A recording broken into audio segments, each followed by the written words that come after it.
নমস্কার, রুমেরিতে আরেকটি ব্লগে সকলকে আবার ওয়েলকাম। আমার খুব দুদিন ধরে শরীরটা খারাপ চলছে, প্রচণ্ড মাত্রায় অ্যালার্জি হয়েছে। এটা আজকের একটা সন্ধ্যাবেলার ব্লগ। পুরো ফ্ল্যাট বিল্ডিংয়ে এক্সটেরিয়ারে কাজ চলছে, তার ধুলোয় অ্যালার্জি। কার্বল ক্যাপসুল নিয়ে স্টিমার নিচ্ছি, এই ভেপারটা। আর সন্ধ্যাবেলার ব্লগ অনেকদিন পর বানালাম। ঋদ্ধিও বাড়িতে আছে, আর আমার সন্ধ্যাবেলায় এতটাই সর্দিটা বেড়ে গেছে, দেখলাম যে কোনো অ্যালার্জি রাতের দিকে বেড়ে যায়।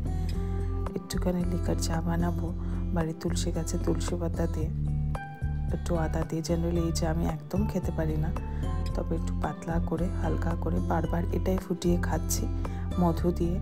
একটু গলায় আরাম পাচ্ছি, দুধ চা অ্যাভয়েড করছি। দুধ চা খেলে বেশি কাফটা বেড়ে যায়। তো এই কার্বল ক্যাপসুলের ভেপার আর এই মধু আর আদা তুলসী পাতা চাই খাচ্ছি, যাতে একটু আরাম পায়। আর কিছু ওষুধ এখনও পর্যন্ত খায়নি, এরপরে সেটজিন খেলেও খেতে হতে পারে, ডাক্তারকে দেখি। খুব খেতেও ইচ্ছা করছে, খিদেও নেই। একটু ধনেপাতার পকোড়া বানালাম। ধনেপাতার পকোড়া একটু মুড়ি দিয়ে যদি খেতে পারি খাবো, সেই ভেবে। ঋদ্ধিও আছে, ও ধনেপাতার পকোড়াটা অনেকদিন পরেই রিলিশ করে খেলো। আর আজকে রাতের খাবার একদম রান্নাঘরে প্রবেশ করব না আমি, বা দিদিকেও বারণ করে দিয়েছি কিছু না। আর বাইরের থেকে খুব স্পাইসি নুডলস খেতে ইচ্ছা করছে। এই সর্দির মুখে জেনারেলি এই টাইপের খাবার খেতে ভালো লাগে। আর ছেলে মেয়েদেরও খুব ভালোই হলো, মা যখন নিজে গ্রিন সিগন্যাল দিয়ে দিয়েছে। এই ব্লগে নাইট টাইম স্কিন কেয়ার রুটিনটা শেয়ার করবো আমি। অনেকেই আমাকে জানতে চায় যে আপনার স্কিন কেয়ার রাতের রুটিনটা একটু পারলে শেয়ার করবেন। আজকে ঠান্ডা লেগেছে বলে জল ঘাটতে একদম ইচ্ছা করে না, রাতে জেনারেলি ফেস ওয়াশ দিই, আজকে আর দেবো না। যাই হোক, রাতের খাবার ঋদ্ধি অর্ডার করে দিয়েছি, চলেও এসেছে। তো সেটা আজকে আমি হাক্কা নুডলস খাচ্ছি, আমি আর ঋদ্ধি দুজনে। আর বাচ্চারা ডমিনোস খাবে বলেছে, আর অল্প কেএফসি, যেগুলো একদমই খাওয়া উচিত না।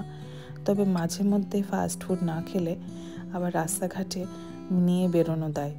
অনেক জায়গায় যখন টানা বিদেশে ঘুরতে হয়, তখন এসব খাবার একটু অল্প বিস্তর খেতেই লাগে। বিদেশ কেন, এদেশ, যেখানে ঘোরাঘুরির গল্প থাকে, তখন ফাস্ট ফুড খাওয়াটা পেটে একটু চলনসই করে নিতে হয়।